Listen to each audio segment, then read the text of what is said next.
Доброго вечера. В эфире Prime на телеканале АТР. Это время, когда мы обсуждаем наиболее важные для страны темы и беседуем с наиболее интересными людьми. Сегодня у нас очень хороший гость, Павел Казарин, журналист, мой коллега, наш коллега, тоже из Крыма.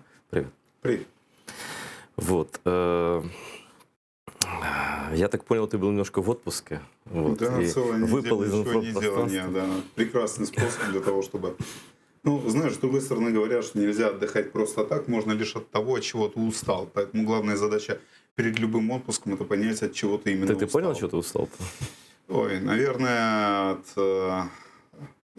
я устал удивляться. Я, наверное, устал действительно удивляться, потому что мне казалось, что мои собственно, резервы удивления, они сперва закончились там зимой 13-14, потом весной 14 и, соответственно, летом 14, потом мне казалось, что они растаяли там в 17-18, когда я всматривался в социологию, потом я не знаю, с баллотированием Зеленского, потом, ну, в общем, честно говоря, знаешь, есть такая популярная картинка, что если школьникам придется перечислять события весны 2020 года, украинским школьникам, Мгм. будущим на экзаменах по истории, то им придется непросто. Вот я устал удивляться, я устал от оторопения. Я вот попробовал не удивляться хотя бы неделю, надеюсь, мне удалось. Вот, знаешь, у меня, хотя я не был в отпуске, но вот эти выходные, например, я тоже смотрел ленту и смотрю, там опять вот что-то такой трэш какой-то идет информационный. Я подумал, что я даже не хочу про это писать. Вот реально.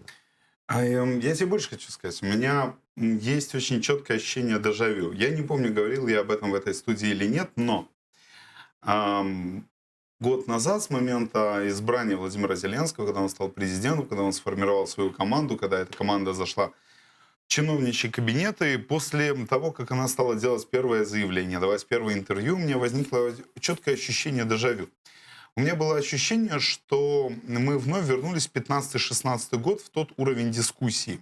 И мы снова начинаем спорить о том, что стало причиной российского вторжения в Крым. Отмененный закон о Кивалова-Колесниченко или все-таки немножко не это было причиной? Что стало причиной вторжения на Донбасс? То, что там, условно говоря, ущемляли русскоязычных, или все-таки Русские танки какие-то... пришли, Да, или да. русские танки пришли. Потому что чиновники на самых разных уровнях, начиная от главы администрации президента Андрея Богдана и заканчивая главой СНБО, они делали какие-то заявления, которые, на самом деле, мы все уже давно прошли в 15-16 году. Ну, из серии, например, нужны ли нам Минские соглашения, в какой очередности мы должны выполнять пункты, как должна быть устроена украинская языковая политика, нужно ли менять, там, я не знаю, культурно-символическое пространство страны. У меня было полное ощущение, что я сейчас могу открыть архив, достать статью 15-16 года, исправить пару дат и точно так же ее отдать в какое-нибудь А издание, почему так? и она будет актуальна. Ты знаешь, у меня отчасти было ощущение, что, понятно, что команда Владимира Зеленского неоднородна, там есть люди, которые были погружены в пространство украинских трансформаций, как Дмитрий Кулеба, например, да? А были, которые не погружены. А были люди, которые пришли во власти либо с сценических подмосток, либо из-за кулис этих самых подмосток, потому что они были юристами 95-го квартала, менеджерами, я не знаю, пиар-агентства какие-то возглавляли и так далее. То есть их уровень дискуссии, их уровень понимания реальности, их уровень вовлеченности в реальность, ну, был минимальным на протяжении всего периода, начиная с 2013 года. Пока, условно говоря, страна там воевала на Донбассе, они думали о концертном графике. Пока страна, условно говоря, там уходило в волонтерское движение, они занимались продажей лицензий на съемки каких-то фильмов. Пока страна дискутировала о своем собственном прошлом и о своем собственном будущем, эти люди снимали какую-то кинопродукцию. И поэтому они были вырваны из пространства всей этой дискуссии. И когда они внезапно, случайно, по мановению волшебной палочки, оказались внутри власти, и у них появилась необходимость артикулировать какую-то свою позицию по этим вопросам, ну, это как, условно говоря, третьеклассника ты затаскиваешь в 6, 7, 8 класс или на первый, второй, третий Начинаешь его курс. мучить вопросами, Да, да. и начинаешь ему задавать вопросы, а он тебе отвечает в рамках таблицы умножения, условно говоря, потому что ничего другого он больше не знает. Мне кажется, что отчасти, наверное, объяснение очень большого числа ляпов, курьезных заявлений из президентской команды можно объяснить этим. Разумеется, безусловно, там есть еще и категория убежденных просоветских. Мы это видим на примере там, условного коллективного нардепа Бужанского, да, который внутри президентской фракции в Верховной Раде находится.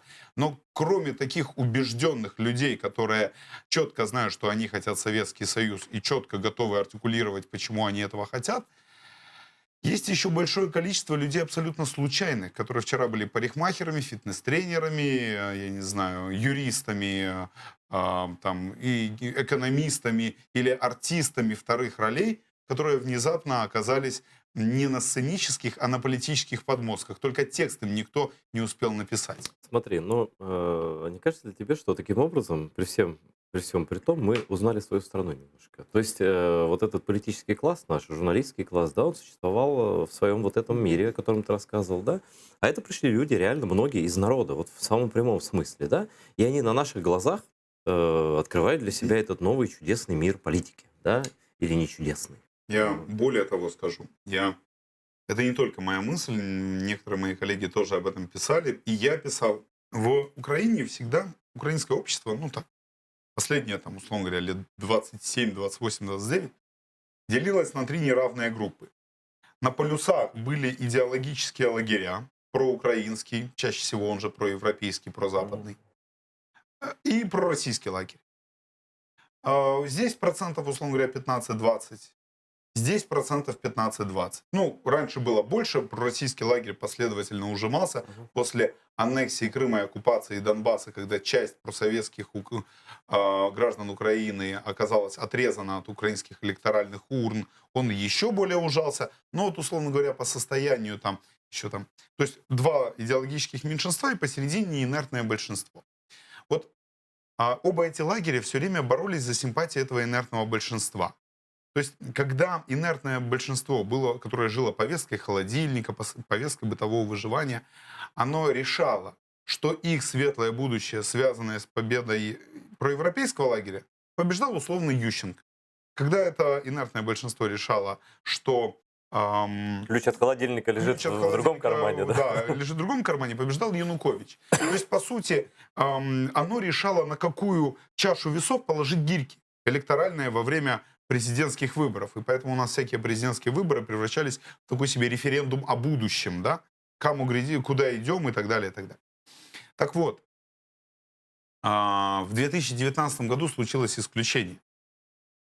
В 2019 году это инертное большинство внезапно обрело субъектность и избрало своего собственного президента Владимира Зеленского.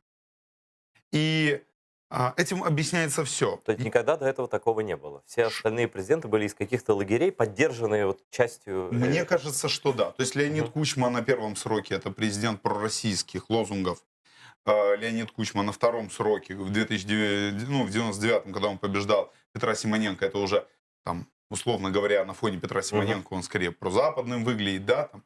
Виктор Ющенко это проевропейский, Виктор Янукович это прозападный, соответственно, Виктор Янукович пророссийский и так далее. Петр Порошенко проевропейский. А Владимир Зеленский это вот в этом смысле такая сбой в системе, потому что это то самое инертное большинство внезапно выбрало своего собственного президента. И почему такая пестрота в его лагере? Потому что это история про диффузию. То есть в него как бы... И с этой стороны проникают. Да, и с этой стороны проникают ребята из лагеря Майдана. И ребята из лагеря антимайдана, потому что он посередине. Это инертное большинство касается обоих лагерей.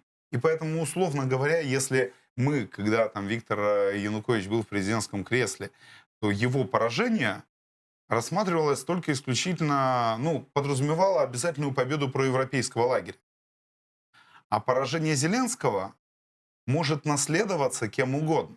Оно может наследоваться и коллективным Бойко Медведчуком, и коллективным проукраинским, проевропейским лагерем.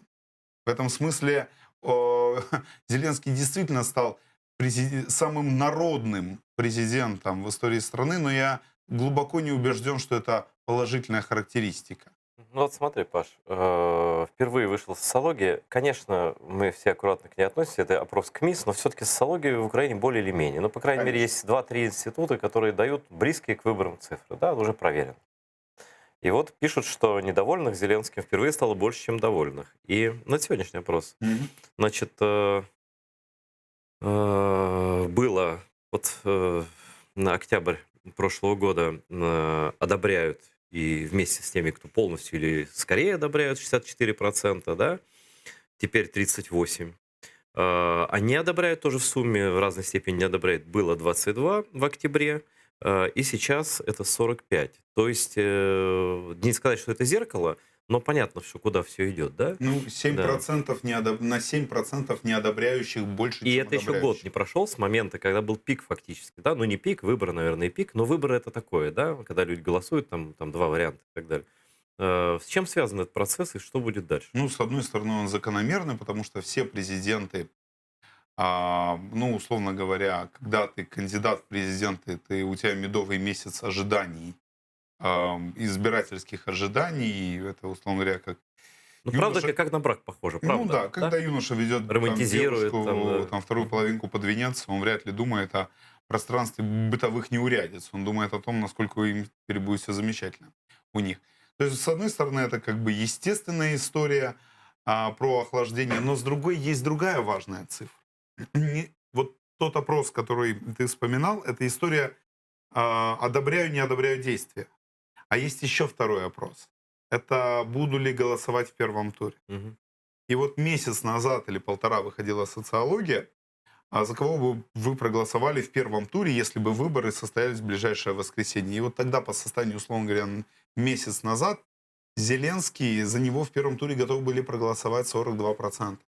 И меня эта цифра поразила, потому что она превышает показания предыдущего года, примерно, там, условно говоря, он набрал 30 с чем-то, а сейчас он набирает 40 с чем-то. Ну, то есть это много. Это Много, да. значит, что он электоральный рейтинг пока не растерял. То есть все президенты Украины за первый год президентства теряли рейтинг. У Петра Порошенко падение за первый год президентства составило 23%. Мгм. То есть было, условно говоря, там 53 или 57. Ну вот, а стало там 30 или 34. То есть, условно говоря, 23% Электоральный это растерял. именно тот, за кого ты завтра Да, проголосуешь. Вот это. да, да, да. Потому что ты можешь не поддерживать, но на фоне Ну, отсутствия да, альтернатив да. все равно проголосуешь. Зеленский — это единственный президент Украины в истории страны, который нарастил за первый год свои электоральные показатели. Я не знаю, может быть, они все-таки дрогнут, и Зеленский впишется в общую тенденцию, которая была свойственна всем 5 предыдущим президентам Украины, и начнет это терять. Но, на мой взгляд, это очень показательно, потому что вот это вот его электоральный феномен, он продолжает сохраняться. Но, повторюсь, меня вот это на самом деле немного смущает. У нас принято считать, что нет ничего хуже, когда политики страшно далеки от народа. Но я как раз сторонник другого мнения. Нет ничего хуже, когда политика ничем от народа не отличается. Я очень далек от того, чтобы думать, что народ и обыватель являются носителем финальной истины. Потому что тогда нам придется признать, что там, не знаю, народ может считать все, что угодно. В средние века он считал, что там, не знаю, женщин надо сжигать на костре рыжеволосых, которые меньше 49 килограмм, потому что они могут на метле летать. Когда-то он считал, что еврейские погромы — это хорошо. Когда-то он считал, что депортация народов — это хорошо. Когда-то он считал, Но что это манипулируемая масса, скажем так, с ну, помощью телеканалов, чего я угодно, считаю, да. что политики, ответственные политики должны идти на полшага впереди. И они должны многие вещи продвигать в жизнь вне зависимости от того, как к ним сегодня относится общественное Ну, настроение. думать наперед, грубо говоря, да. Безусловно, иначе бы в Соединенных Штатах никогда не была бы отменена расовая сегрегация в Южных Штатах. Иначе бы никогда, условно говоря, женщины бы не получили гражданских прав в начале 20 века. Иначе бы никогда статьи за мужеложество не были вычеркнуты из Уголовного кодекса. Иначе бы... Ну и так далее, и так далее, и Ну так да, это далее. были действительно политические прорывы, когда политики тащили за свое общество и говорили, так, вот знаете, давайте вот Если так бы Вилли теперь, да. Брандт не стал на колени, условно Мгм. говоря, перед мемориалом жертв нацизма, то Германия бы менялась куда медленнее Конечно, послевоенно, пример нежели она политиков менялась. очень важен. Поэтому я Публичных повторюсь, да, заявлений. меня часто смущает, когда политик ничем от избирателя не отличается. Я как раз-таки очень хочу, чтобы он отличался. Но вообще, как бы не относиться к Зеленскому, но он не является политическим трупом совсем. Безусловно, Да, он самый и популярный да, политик в стране. да, и это действительно феномен. Такого правда не было, и на нем вот эта ноша ответственности огромная висит. Справляется он с ней, скажем так, по-разному. Вот ты сказал, что про тексты, про сцену и тексты, да? Вот про сцену и тексты как раз тот эпизод, который я хочу, чтобы вы посмотрели, не знаю, видел ли ты, ну, наверное, может, видел в соцсетях. Это обращение ко Дню Конституции в День Конституции, то есть вчера, да? Зеленский сказал, что в Украине 25 регионов, когда в соответствии с основным законом их 27, 24 области, АРК и 2 города спецстат, Севастополь и Киев. Давайте посмотрим кусочек и обсудим, что это за явление такое. Вот. Знаєте, зараз я знаходжусь на Херсонщині. Це чудовий і мальовничий край. І нам дуже пощастило, бо у нашій країні таких 25. Все це наводить мене на наступні думки. Згідно першої статті нашої Конституції, Україна є суверенна, незалежна, демократична, соціальна і правова держава. Ну, смысл вот в чем. Это вот про регионы, да? Это эксцесс исполнителя. Я полагаю, Это- что да. Вот мне тоже так показалось. Ты на знаешь, самом это деле, вот да. история про то, что у них их там в пресс-службе постоянно Латвию с Литвой путали, не могли разобраться, что же является столицей Канады, ну и так далее, и так далее. То есть, условно говоря, там же как? В Украине, условно говоря, есть области, есть Автономная Республика Крым, есть Типа два как города... считать, да. Два города национального подчинения. Вот человек, Да. который писал, условно говоря, речь президенту. Сколько в Украине областей? Ему выдал 25. Ну, потому что Потому что в Крым Гугле и так написано, Да, да. потому что Киев Да. и Севастополь это же как бы не области, а города центрального подчинения. А Автономная Республика Крым тоже не область, а Автономная Республика Крым. Ну, он вписывает механически в текст, там, условно говоря, Зеленскому, что у нас таких вот, значит, областей 25. Ну, знаешь, я даже честно, вот там я видел кучу троллинга на эту тему. Я вообще не хотел это троллить. Мне так стало грустно. Я думаю, господи, ну неужели вот нет человека, который серьезно напишет А обращение? это у него нету хорошего редактора. То есть я, наверное, подозреваю, что, наверное, пресс-секретарь должен... Это, знаешь, это как в газете. Функция хорошего редактора в газете – это свежие глаза. Да? Это то, когда у автора глаз замылено, редактор берет его текст, пробегает и говорит: смотри, у тебя тут небольшая логическая ямка, вот здесь вот ты слово пропустил, здесь у тебя, там, условно говоря, обрати внимание, это не совсем понятно, ну и так далее. и так Причем далее. спичрайтер и редактор должны быть разными людьми. Потому что Да, если... безусловно, да. как автор и редактор. То есть, возможно, такую функцию у президента должен выполнять пресс-секретарь, который должен быть свежими глазами, или кто-то еще в его окружении. Но видно, либо в президентском окружении такого человека нет, либо если он есть, то он просто двоечник. Ну, еще, знаешь, еще про Крым он не упомянул там, что тоже, в общем. Я, честно Расстроило говоря, ты многих. знаешь, меня Да. как раз, как тебе сказать, вот, понимаешь, это ровно то, с чего мы начинали наш разговор.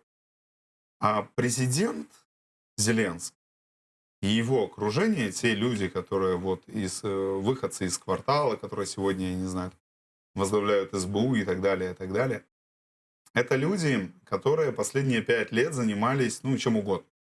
Ну, повторюсь, созданием телеконтента, видеоконтента, киноконтента, Ну, ты говорил. уже, да, сценического что- контента и так далее, и не были особенно погружены в реальную жизнь Украины. Я думаю, что у него существуют огромные вакуумы понимания по огромному количеству тем. Ну вот, условно говоря, у него в окружении фактически нет людей, которые связаны с крымской темой. Совсем недавно в МИДе появилась именно Джапар, и совсем, ну, сравнительно недавно Тамила Ташева присоединилась к команде Антона Кореневича для того, чтобы...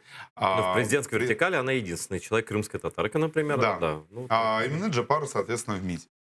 Но они совсем недавно были. И я глубоко убежден, что если президента попросить рассказать вообще, расскажи нам о Крыме, о том, кто такие крымские татары, что за дискуссия существует вокруг национально-территориальной автономии, что произошло в 2014 году и так далее, то, наверное, у него не будет ответов на эти вопросы, потому что я думаю, что у него и толковых советников, которые бы могли заполнять вакуум по этим вопросам, у него нет.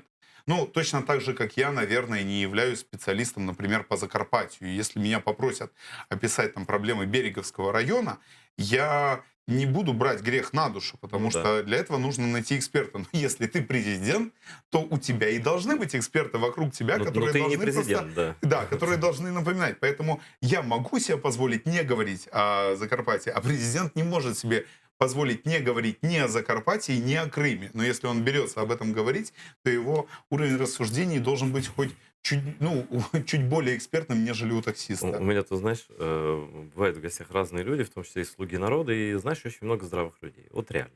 Очень много здравых, и прям приятно разговаривать. Люди понимают, спрашивают, задают вопросы про Крым, про крымских татар, про автономию, про вот эти все вещи, про Конституцию, про закон о коренном народе и так далее. Один из гостей мне после эфира сказал: ты понимаешь, какая проблема? Вот я немножко общаюсь с офисом президента, там, с кем-то еще, они не понимают, они этого просто не знают. Говорит, может быть, ты пойдешь им расскажешь? Я говорю, ну как, вот ты себе представляешь, я пришел там, там с Казарином, пойдем там встанем около двери и скажем, ну послушайте нас, мы хотим вам что-то рассказать. Наверное, все-таки оттуда должна какая-то, ну, интерес к этим темам. Мы же не против рассказать и Зеленскому, и Ермаку, и кому угодно, погрузить их в то, ну, в чем на самом деле они все равно их жизнь туда погрузят, да? Но чтобы не выглядеть вот, ну, так вот, да? Я полагаю, что, во-первых, это история про доверие. То есть, разумеется, когда ты на большом государственном посту, министр, вице-премьер, премьер-министр, президент, то ты слушаешь не всех, ты слушаешь тех, Кому кому доверяешь доверяешь. лично, Да. да. Мгм. И это безусловно, история про то, что он, просто прочтя какую-то статью, вряд ли изменит свою картину мира или сформирует, То если есть ее важен до этого не источник было. информации. Безусловно, да. А самое главное, я повторюсь, я думаю, что просто вот очень у многих в офисе президента существует такое ощущение, что вот у нас существует топ-лист того, что нужно сделать, А, Б, В, Г, Д, Д, Д, а Крым там где-то в Ну, согласно, самом конце. согласно опросам, например, Ну, да? Таким например, да, сиюминутным там, да, да. да. Причем ты им начинаешь доказывать, что, ребят, ну смотрите, ну, например, там какие-то вещи, они же вообще не нуждаются в финансовых затратах. Ну, как история про то, что все города переименовали, там, условно говоря, Ну да. в Украине, а крымские города оставили переименование на после оккупации. Хотя, казалось бы, ну вы переименовали. Однако же реформа-то идет территориальная для всех регионов, включая Крым, кстати говоря, и Донбасс. Ну Вот вот. и какая-то нестыковочка логическая. Я Да. в этом особенность, что на самом деле многие крымские проблемы, которые существуют, а их можно было бы закрыть, во-первых, без особенно большого Конечно, количества конечно. денег, а во-вторых, это история, ну, как бы, не то, что у тебя хроническое заболевание, которое постоянно, как онкология, требует облучения и вливания денег. А это одна ситуативная проблема, когда ты пришел, вырвал больной зуб, и он больше там болеть не будет. То есть история, как я не знаю, как про переименование, как про внесение изменений в Конституцию и так далее, и так далее. У нас телефонный звонок, Паш. Мгм. Здравствуйте, вы в эфире. Говорите, кто вы, откуда, и задавайте вопрос Павлу Казарину.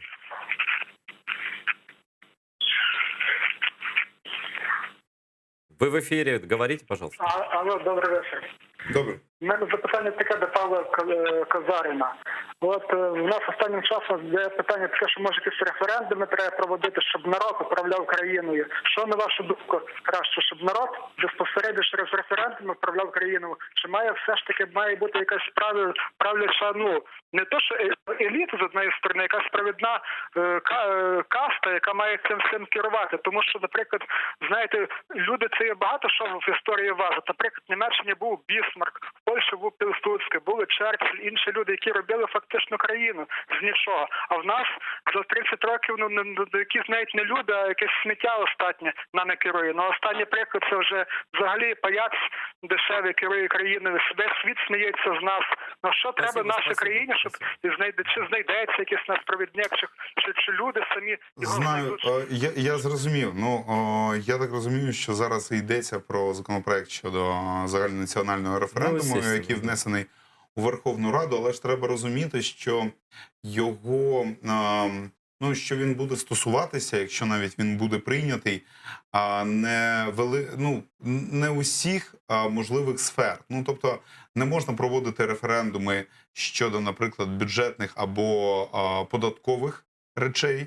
Ну, тобто, ніхто не зможе провести референдум, щоб, наприклад, скасувати податки взагалі, або якось змінити Ну, чи питання бюджет. незалежності. Так? Да. Щодо незалежності і так далі. Але, по-перше, я не знаю, в якому вигляді він дістанеться другого читання, і мені зараз важко аналізувати, чи буде цей документ корисний для держави, або навпаки, експерти знайдуть в ньому якісь речі, які вони будуть вважати шкідливими. А по-друге, насправді, я не дуже вірю в те, що демократія, насправді, це дуже складна історія.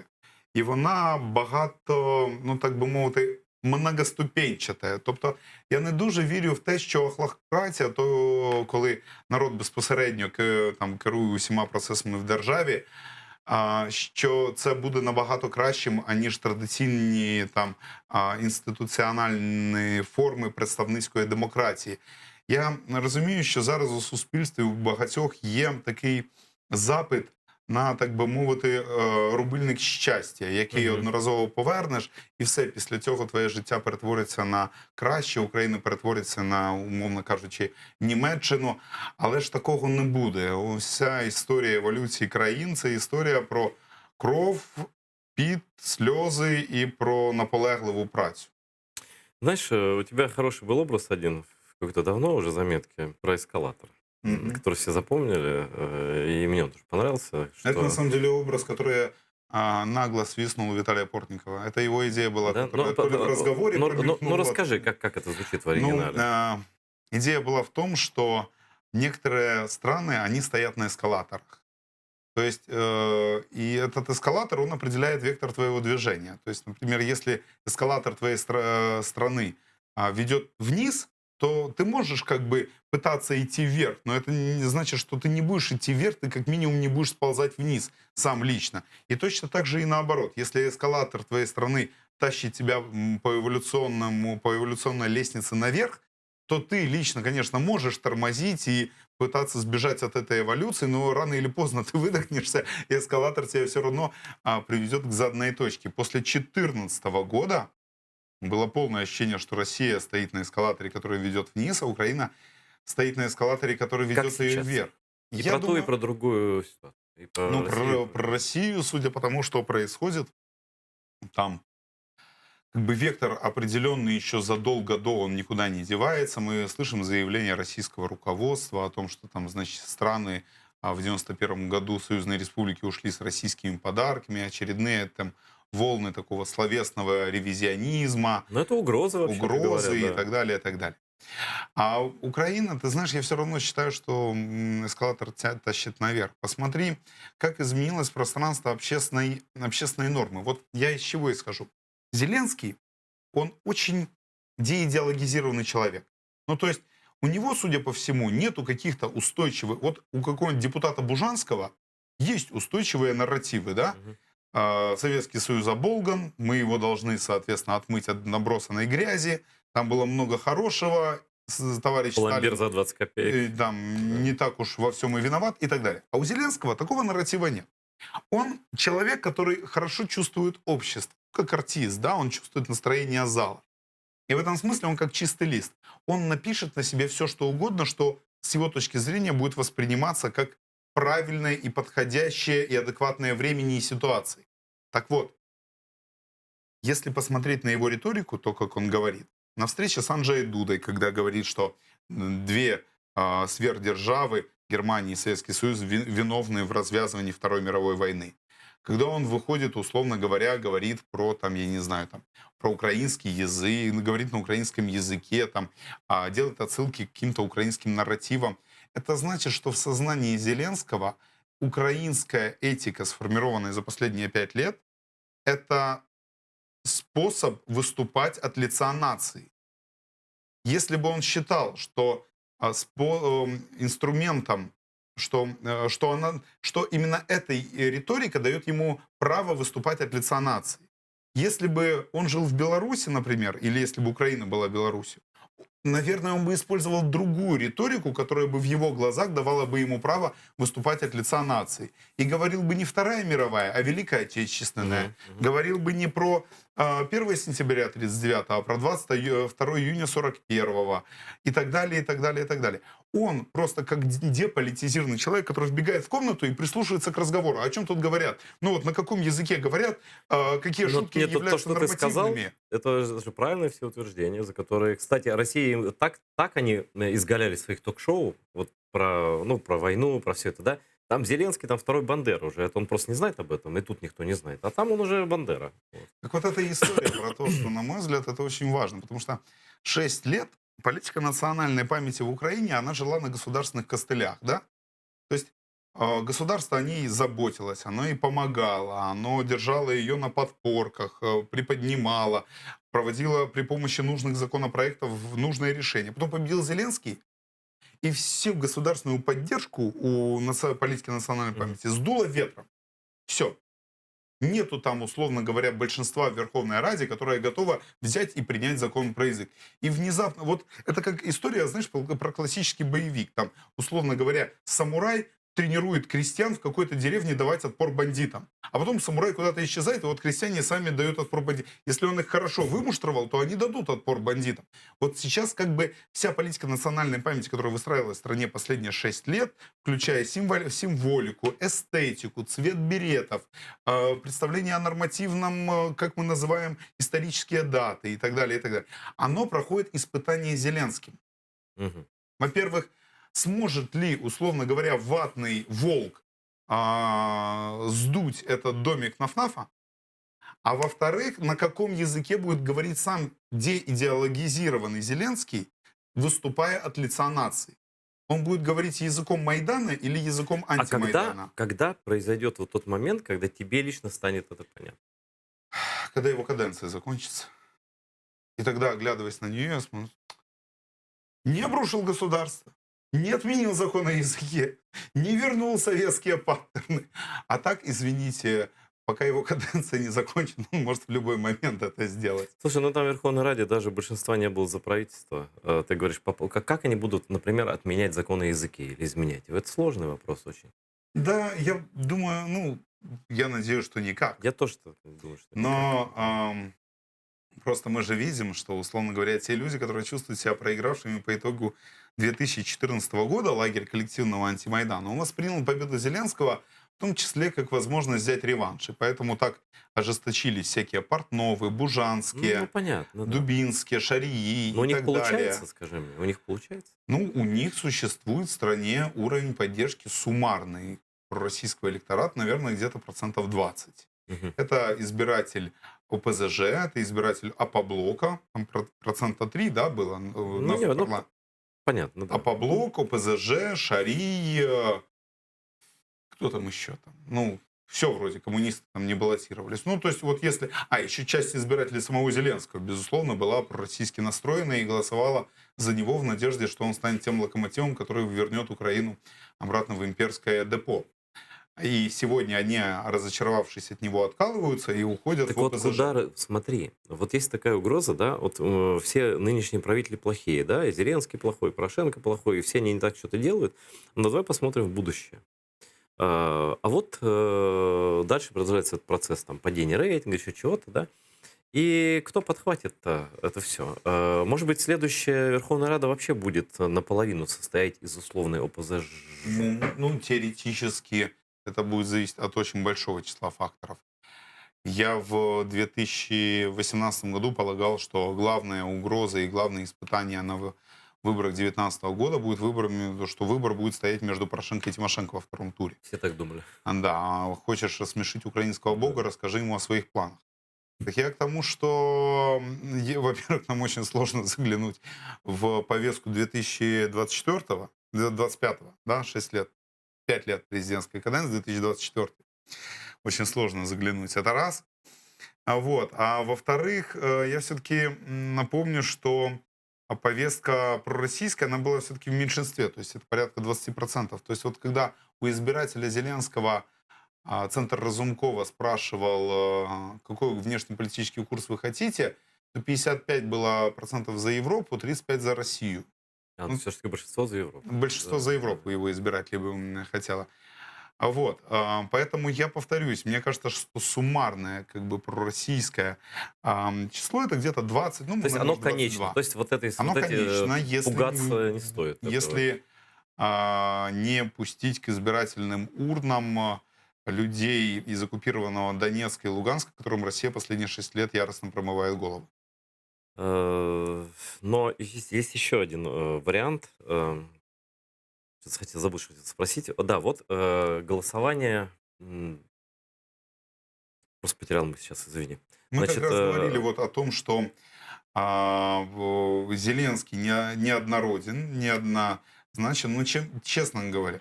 Понимаешь, это ведь только часть пророссийских ребят сосредоточены на возвращении российской эстетики в Украину.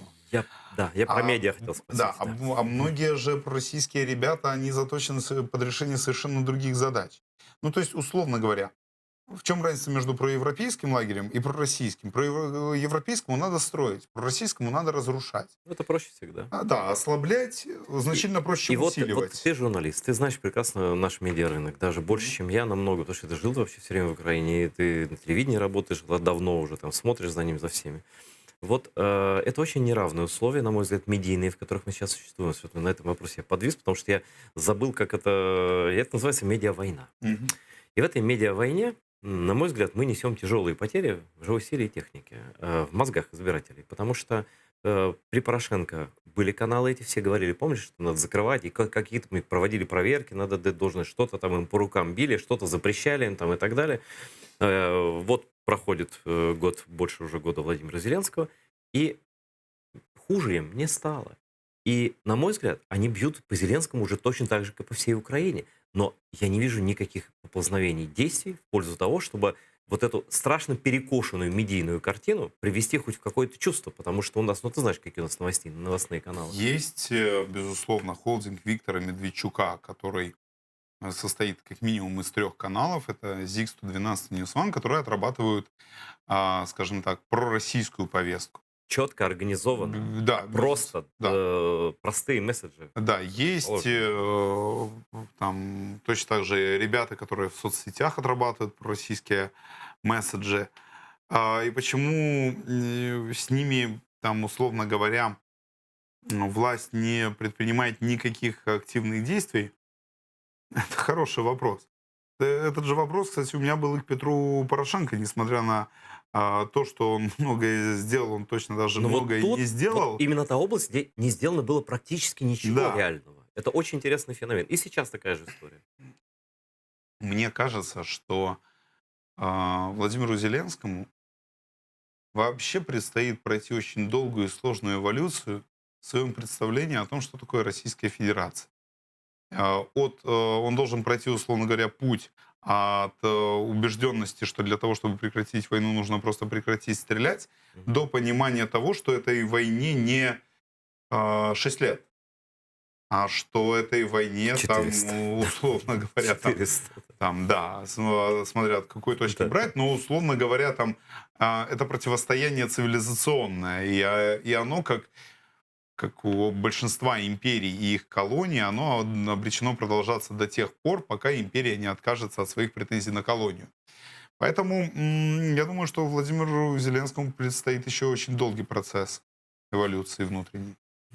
Не знаю, есть ли у всех у нас, включая Зеленского, время, и сколько нам оставит времени до этого момента враг наш. Но пока у нас звонок в студию. Здравствуйте, говорите, кто вы, откуда, и задавайте свой вопрос Павлу Казарину. Алло. Да-да. Говорите, вы в эфире, кто вы, откуда, и задавайте свой вопрос.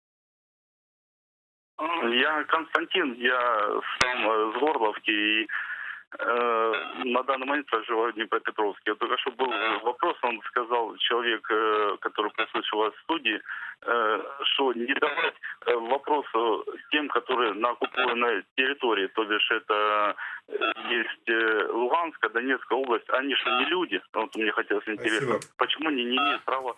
Спасибо вам за вопрос. Я с вами, на самом деле, нахожусь в одной лодке. Я из Симферополя.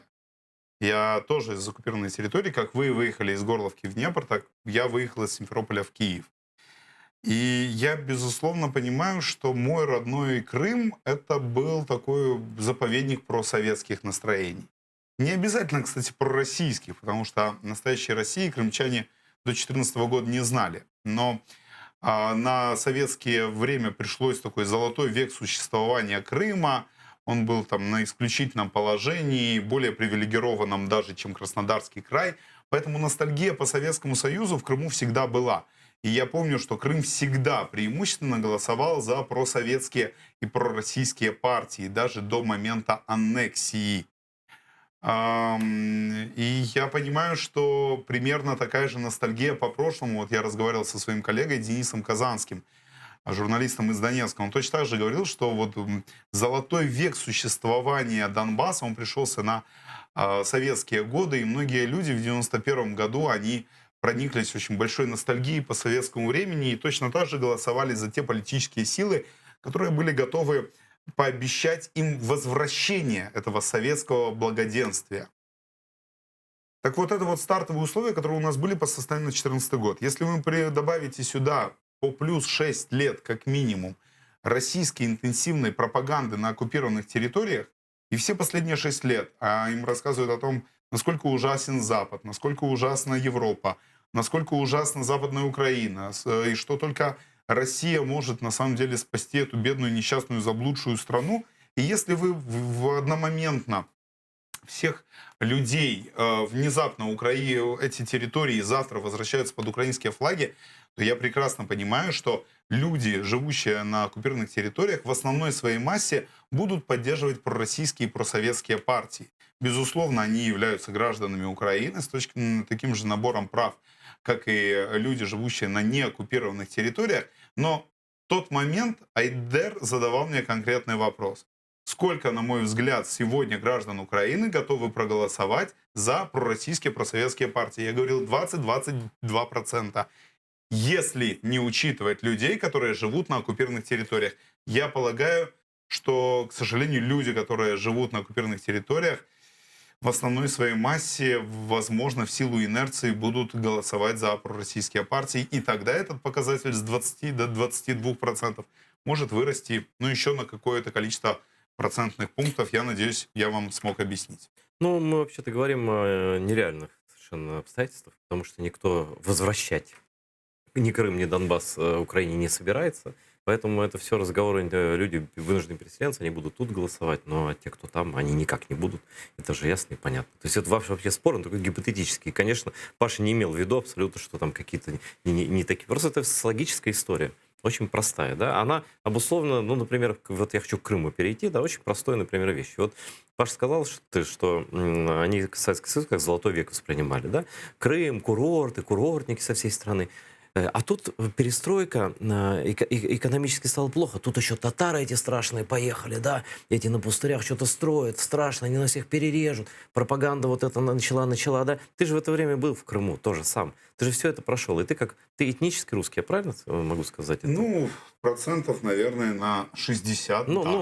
Например, да, процент на 60. Да ты же понимаешь, как пропаганда работала, как они втюхили в мозги вот этот страх перед Украиной, перед татарами и так далее. Безусловно, я все это понимаю. И, конечно, я понимаю, что эти регионы не случайно оказались столь уязвимыми перед лицом российской пропаганды. Там были для этого предпосылки. Скажи мне, вот мне личный вопрос хочу задать тебе. Вот когда ты лично, вот для тебя, как человек, который не знал ни крымских татар, вообще ничего, ты рос и рос, как говорится, да, в Крыму. Вот когда у тебя этот перелом в сознании произошел, что ты понял, что такое Украина, что такое крымские татары? Это было... тут начну с самого начала. Я как раз-таки принадлежал тому поколению крымчан, для которых крымские татары были я что всегда. Я 83-го года рождения. Все понял. В 89-м возвращаться начали, в 88-м и у меня, например, когда я пошел в школу, у меня уже учился крымский татарин в моем классе. Делевер его звали, фамилию не помню. Мы сидели, он передо мной сидел. Я на предпоследней партии, он, соответственно, передо мной. Правда, у меня в классе еще учились азербайджанец и кореец, поэтому Делевер не выглядел таким белым пятном, потому что у нас класс был пестрел разными фамилиями. Когда я поступил в университет, соответственно, крымских татар вокруг меня было довольно много. И в курсе, и в моей группе, и так далее, и так далее. И на филфаке, где я учился, крымские татарки тоже, а я на русской филологии учился, они тоже поступали на русскую филологию. То есть я как раз, у меня не было такого, что вот я жил без крымских татар, а потом они внезапно Но все равно, ты же появились. помнишь ксенофобию, да? Безусловно, 18 мая все говорили о том, что не стоит выходить из дома в этот день, о том, что, соответственно, самозахваты — это бандитизм, и природа самозахватов никто никому не объяснял, и почему так поступали, никто не объяснял, и о том, кто это люди, а это вот изменники, которых выслали, а которые сейчас вернулись. То есть это все было понятно, что этот дискурс был. Мое личное усложнение в реальности, оно стало происходить, когда я стал заниматься журналистикой, наверное. Это год 2009-2010, точнее, наверное, даже вот 10-й, вот 9-10. В 2009 я начал писать тексты. Мгм. Когда ты пишешь тексты, это внутренняя рефлексия. Приходится о чём-то. думать. Приходится думать, да. И у меня были и остаются очень близкие друзья среди крымских татар, там люди, у кого я был свидетелем на свадьбе, те, с кем, соответственно, мы теперь встречаемся куда реже, чем хотелось бы, потому что они там, в Крыму. И я думаю, что это вся история про вот 2009, 2010 и 2011 Но у годы. тебя сейчас тут друзей крымских татар полно. Да, а самая главная эволюция, она начала происходить, безусловно, в 2013 году, начиная с Майдана, и в 2014 году после аннексии. Когда многие, то есть, условно говоря, это история про то, что ты до этого ты вот кусочек пазла подготовил, Да. тут ты кусочек пазла подготовил, здесь ты ответ для себя на какой-то вопрос нашел. А потом 2014 год, российское вторжение, оно все так хоп, и собралось в одну. И ты смотришь, так вот же цельная картинка. Ах, вот это почему. А это же вот с этим параллелится, а это вот с этим параллелится. А значит, в тот раз они, наверное, тоже примерно так же поступили. А это ты не мог поверить себе в коварство, а оно, оказывается, вот именно так вот и выглядело, как сейчас выглядит. 2014 год, на самом деле, он в значительной степени, вот на протяжении всего этого года, это был период таких инсайтов, когда ты внезапно смотришь на картинку и понимаешь контур, включая даже тех событий, которые происходили в твоем сравнительно недавнем, в исторически недавнем прошлом, там, не знаю, на горизонте 40, 50, 60 лет. И это, конечно, очень так отрезвляет. У нас минута осталась до конца всего. Я хочу просто такой тоже личный вопрос задать. Как на тебя отразилось вот это нападение с ФСБшной сливы, нападение троллей и так далее? Ожидал ты этого, не ожидал? Я не ожидал, поэтому это немного польстило моему эго. Если твои документы ФСБшники сливают своему сливному бачку, а потом тебя по всем пророссийским каналам мочат, то, значит, всю свою жизнь ты делаешь правильно. Я вообще даже считал, что не надо было вообще им ничего объяснять, если честно. Это твое личное дело. Я думаю, что вопросы возникли у разных людей, поэтому те, кто спрашивает, я им отвечаю. Те, кто радуется тому, что у них есть возможность теперь обесценивать какие-то вещи, окей. Я таким людям, прощаясь, хочу сказать, что перед тем, как кого-то кидать камни, хотя они в моих советах таких не нуждаются, но просто те люди, которые в Казани что-то пытались кидать, выглядят очень смешно, потому что вы сначала попробуйте сделать такой выбор, который Паша сделал, и потом попробуйте, да, сделать для Украины немножко того, что делает Паша каждый день, да. И это осознанный выбор взрослого, умного и четкого человека. Паша, спасибо, что пришел. Спасибо. Потому что у нас любят иногда покидаться грязью, но на самом деле дураки, все в них летит обратно. Смотрите АТР, подписывайтесь на Facebook, на YouTube. У нас всегда, как видите, очень классные собеседники и правильные новости. Мы никогда не предадим Украину. Всего доброго.